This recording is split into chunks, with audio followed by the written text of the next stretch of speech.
In this video, I'm going to talk about basic scores. This is from the CSA SMS BASIC website. And the problems that I see with motor carriers that they do not do a good job with is, number one, looking at the basic scores on a regular basis. Some are really good at it, but the majority that I see is they just don't log into the website on looking at what their violations are and trying to figure out what their problems are. So your basic score is your safety report card to the FMCSA, and your insurance company is looking at that information to determine, number one, will they insure you? And number two, how much they're going to charge you for that insurance. So if you have really high basic scores that are above the threshold, then you're going to pay more money in insurance, or you're not going to have a whole lot of insurance companies to even be quoted by, and it's going to be problematic for you. So I want you to know where the basic scores are and to look at them on a regular basis. When I look at basic scores, it shows a 2-year history of all of the violations that your company has had and all the accidents your company has had in the last 24 months. So when I'm looking at that, let's say I have a high vehicle maintenance score and I have a high hours of service score. So when I get a new company that comes to us and I look at their basic scores, the very first thing I do, let's say, again, our service and vehicle maintenance is high. I go back 24 months and I see what's going on. I want to see what's going to drop off in the next month, 2 months, 3 months, so I know what I'm dealing with on the basic scores. We could have had a driver 2 years ago that got horrible inspections. That driver was terminated, they're gone, and a lot of this is going to drop off. So if you understand to do that process of going back 24 months, looking at what your problems were, did we solve those problems by terminating the drivers? Did the driver leave or whatever? That will help you tell your story to your insurance company when you're going through the insurance renewal process. They go, yeah, listen, insurance agent, my hours of service and vehicle maintenance score is pretty high right now. Here's what was going on. 2 years ago, we had this driver. He was a knucklehead and kept getting violation after violation after violation. We terminated him about a year and a half ago. Those are going to start dropping off here soon, and our score is going to bounce up. See, you got the understanding to talk to your insurance agent to give that information to your insurance company so they know that, okay, the score's a little high now, but we're going to try to improve those. Then when you're looking at the scores, you need to look at the inspection frequency, and there's a tab that you can hit on the inspection that will tell you, okay, this is the top 5 violations my company is having. So in hours of service, it's generally the form and manner, not having the blank logbook, can't transfer the logs, maybe a falsification of log issue, maybe 30-minute break violations. But if you look at that, then you're going to understand what you're dealing with and what you need to work on. Same thing with unsafe driving. If you pull it up, the most frequent unsafe driving violation I see is speeding. You could have 6 different categories of speeding under unsafe driving, but if you added it all up, speeding is our problem. We got to solve the speeding problem. And then vehicle maintenance, the top 3, almost every company I see is lights, flaps, and tires. And then under that is brakes. If you can solve the tires, flaps, and light issue, then you've knocked out most of your vehicle maintenance stuff. Driver fitness is generally because we haven't done a good job on making sure that the driver has a current CDL and a current med card. That's generally it. Having the systems in place, tracking the expiration dates on those will definitely help on that. Very few motor carriers transport hazardous materials. The hazmat carriers are generally very good, but the most frequent violation I see on their hazmat is we don't have the right paperwork in the truck. We don't have the right shipment document showing what we're hauling, and we don't have the safety data sheet in there that shows what we're hauling, and we don't have the hazmat book in the truck. You know, those three things are the most common things, or it's not placard right, is that's what I normally see on the hazmat carriers. Then when the insurance company is looking at your crashes under the crash indicator, 99% of the motor carriers I see, they could have 10 accidents, and all 10 accidents are under the preventable accident.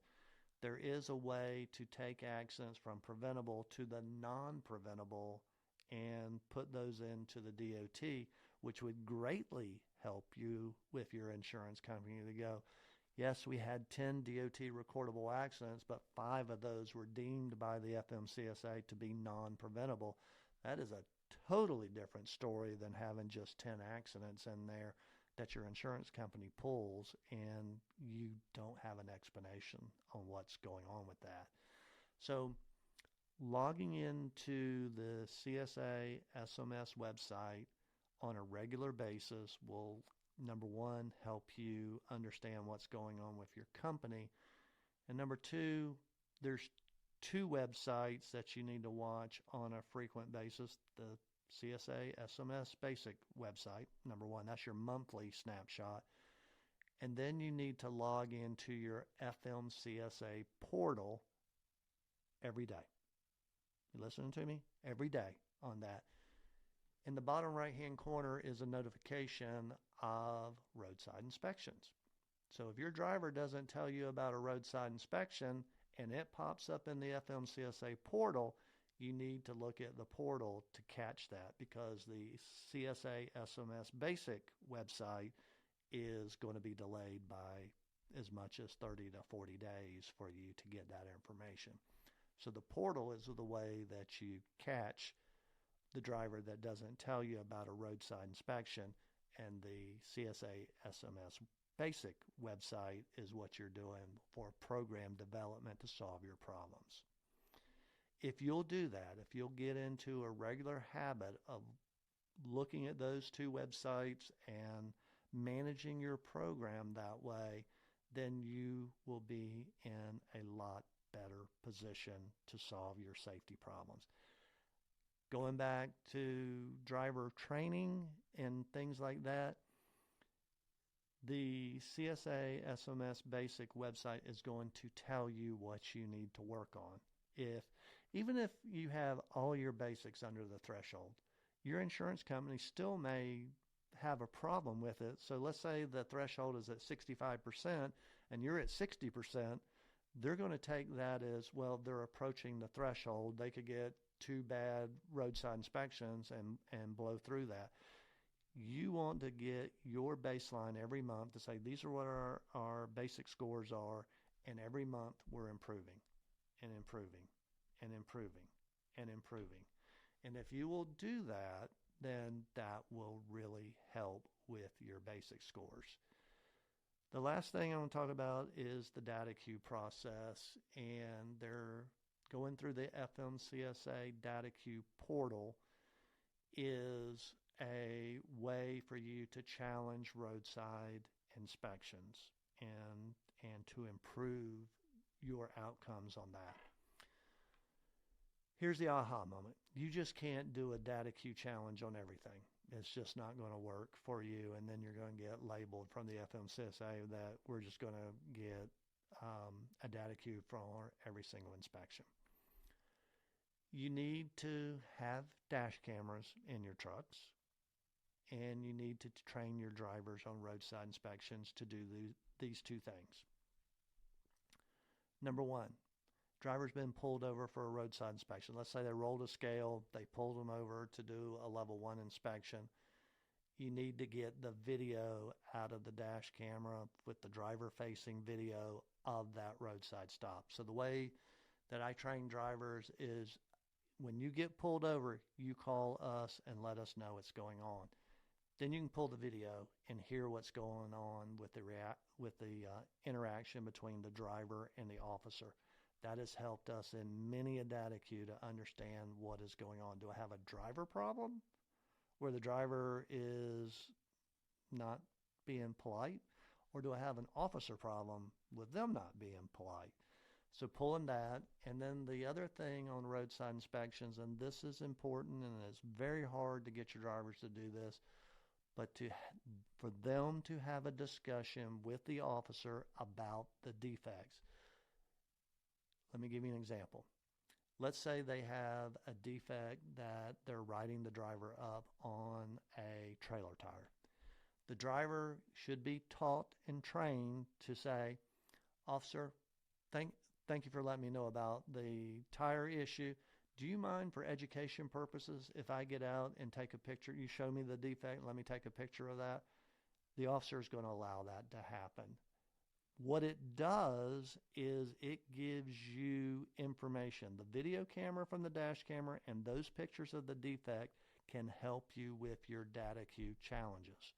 You've got to get those two pieces to help you with that, because you could look at the defect and go, "Oh, it's something totally different." But if you don't have the pictures of the defect and you go to the DataQ challenge, the officer's just going to say that was the defect. But if you have the picture of the defect and they look at it again and go, "Oh, that makes a lot of sense on that I should overturn this."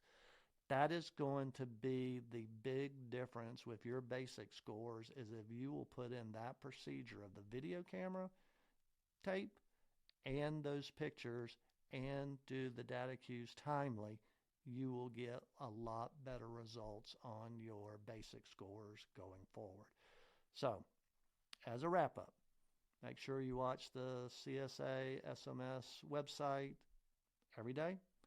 Make sure you log into your FMCSA portal and look for notifications in there every day. Make sure that you have a dash camera and your drivers know to call you as soon as they are pulled over. Get that video. Make sure your drivers are taking pictures of any defects and then doing your DataQ promptly after that with the information. If you will do that, you will greatly change the safety outcomes for your company.